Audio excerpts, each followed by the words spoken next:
bem com você? Seja bem-vindo ao nosso canal. Mais uma semana com um tema muito interessante.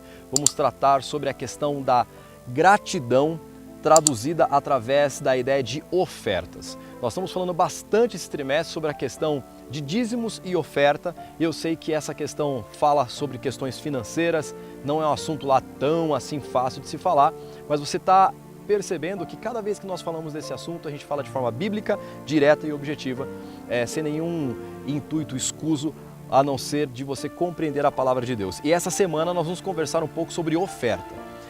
Vou ler um texto bíblico para você ver como esse é um assunto super importante. O texto que eu vou ler para você é um texto muito conhecido, está em João capítulo 3, verso 16. A maioria das igrejas, não importa a sua religião, a sua placa, usa muito esse texto aqui e diz assim: porque Deus amou o mundo de tal maneira que deu o seu Filho unigênito, seu único Filho, para que todo aquele que nele crê não pereça, mas tenha vida eterna. Esse texto aqui fala da solução divina em face ao problema humano. E que problema é esse? Todos nós fomos afetados e infectados pelo pecado.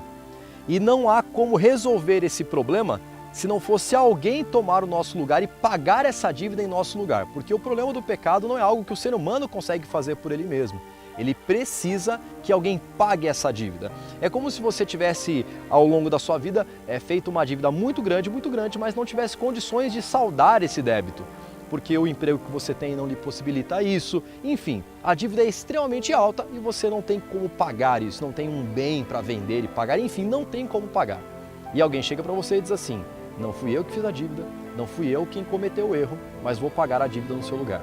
Então, quando Jesus se sacrifica, quando Deus dá ao seu Filho uma oferta, Ele está resolvendo o problema do pecado. E aqui a gente começa a ter a primeira ideia de oferta. Deus ofertou o seu Filho. Ou seja, porque Deus amou o mundo de uma maneira tão grandiosa e incompreensível para o ser humano, de tal maneira, como está escrito no texto bíblico, que ofertou o seu único Filho, para que todo aquele que crê em Jesus, que nele crê, não pereça, ou seja, não precisa morrer, mas tenha vida eterna.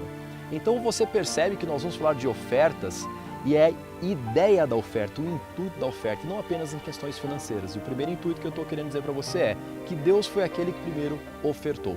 Ele deu a si próprio, Ele deu o seu único Filho para que a gente não tivesse mais a culpabilidade do pecado. Ou seja, Deus olha para a gente e não nos vê mais culpado, nos vê justificado, porque o sangue de Cristo nos limpa e nos purifica e nos dá esse privilégio de sermos inculpáveis, não porque nós somos, mas porque Jesus, sendo perfeito, morreu por nós. Mas vamos falar bastante coisa sobre esse tema, tá joia? Eu vou ficando por aqui, um grande abraço e nos vemos amanhã.